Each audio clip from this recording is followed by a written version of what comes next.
और जो उत्तर प्रदेश के मुख्यमंत्री हैं 32 केसों में अभियुक्त थे, उन्होंने अपनी अध्यक्षता में बैठक करके सारे केसों को वापस ले लिया है कि उत्तर प्रदेश में जंगल राज है। अदालत में सज़ा उनको सुनाया जा रहा था, सारे कागजात लेकर के भाग गए और आज तक वो मंत्रिमंडल में बने हुए हैं। उनके भी प्रॉपर्टी से लेकर के सारे मामलों का सर्वे होना चाहिए और उनके द्वारा जो जो नफरत की भाषा बोली गई है उस पर कार्रवाई होनी चाहिए। भाई हम तो चाहते हैं कि सब चीज़ का सर्वे हो, लेकिन सबसे पहले भारतीय जनता पार्टी के जो नेता हैं, 1000 विधायक हैं, 300 से ऊपर सांसद हैं, उनके भी प्रॉपर्टी से लेकर के सारे मामलों का सर्वे होना चाहिए और उनके द्वारा जो जो नफरत की भाषा बोली गई है उस पर कार्रवाई होनी चाहिए। देश की जनता चाहती है, देश के लोग चाहते हैं। चूँकि आज जो माहौल बना है देश में इस तरह का, उसमें कहीं ना कहीं भारतीय जनता पार्टी के इन्हीं नफरती नेताओं के बोल के कारण हुआ है और ये देश को कमज़ोर करने की जो नीतियां भारतीय जनता पार्टी द्वारा चलाई जा रही है, जो भ्रष्टाचार को शिष्टाचार का रूप दिया जा रहा है, उसके खिलाफ महागठबंधन आप देखेंगे कि जो इनके 14 में से 12 मंत्री थे टेंटेड, उन सब का कुंडली खंगाला जा रहा है और स्पष्ट रूप से उन सब के कुंडली को खंगाल करके सारे मामले को सामने लाया जाएगा बिहार की जनता के सामने। और आप देखेंगे कि बिहार की जनता इस बात को समझ रही है कि ये लोग कहीं ना कहीं भ्रष्ट और भ्रष्टाचार को बढ़ावा देने वाले लोग रहे हैं। जब तक सत्ता में थे भ्रष्टाचार में लीन थे, जब सत्ता से अलग हो गए हैं तो भ्रष्टाचार को शिष्टाचार का रूप दे करके नफरत की भाषा से ढपना चाह रहे हैं। ये चलने वाला नहीं है।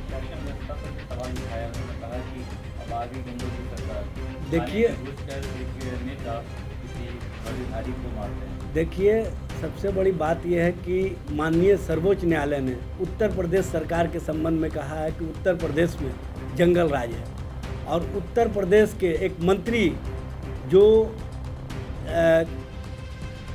सजा याफ्ता हैं, वो जब अदालत में सज़ा उनको सुनाया जा रहा था, सारे कागजात लेकर के भाग गए और आज तक वो मंत्रिमंडल में बने हुए हैं। इस तरह के लोगों को रखने वाली भारतीय जनता पार्टी और जो उत्तर प्रदेश के मुख्यमंत्री हैं 32 केसों में अभियुक्त थे, उन्होंने अपनी अध्यक्षता में बैठक करके सारे केसों को वापस ले लिया। तो ये जो केसों को वापस लेने वाले मुख्यमंत्री हैं, ये इनके सुशासन के प्रतीक बन जाते हैं और जो बिहार में सुशासन को आगे मजबूती के साथ आगे बढ़ाने का काम किए, उनको ये बदनाम करने का जो परसेप्शन खड़ा करना चाह रहे हैं, ये परसेप्शन बिहार की जनता समझ रही है। बिहार में ये परसेप्शन चलने वाला नहीं है। बिहार में चलेगा सुनवाई और कार्रवाई वाली सरकार। बिहार में चलेगा, जो लोग गलत करेगा उसको सज़ा मिलेगी। आपने देखा होगा जिस दिन उस नेता का नाम आया उसी दिन उसको गिरफ्तार करके जेल की सलाखों में भेजने का काम किया गया। यहाँ किसी को छोड़ा नहीं जाएगा। जो भी इस तरह का कार्रवाई करेंगे उनको बख्शा भी नहीं जाएगा। तो यही गिरिराज सिंह है जिनके बयान को लेकर नेतृत्व में भाजपा ने किया था, ये बयान देने से पहले बताएंगे जैसे को, लेकिन अब केंद्रीय की सरकार हटी है। देखिए यही गिरिराज सिंह है जिनके घर से 2 करोड़ से अधिक रुपया नकदी बरामद हुआ था और वो लीपा पोती हो गया। यही गिरिराज सिंह हैं जिनके बारे में भारतीय जनता पार्टी के केंद्रीय नेतृत्व ने कहा कि इनको बोलने नहीं देना चाहिए और बोलने नहीं दिया जा रहा था। जो आज महागठबंधन की सरकार बनी है तो ये लोग बेरोज़गार हो चुके हैं। अब बेरोज़गारी में ये नफरती भाषा बोल करके अपना टीआरपी बढ़ाना चाहते हैं, स्कोर बढ़ाना चाहते हैं। अब भारतीय जनता पार्टी में आप देख रहे होंगे कि दर्जन भर से अधिक नेता इसी काम में लगे हुए हैं, लेकिन इन सभी का टीआरपी समाप्त हो चुका है बिहार की जनता की नज़र में। अब ये कभी भी पुनर्स्थापित नहीं हो सकते हैं बिहार में।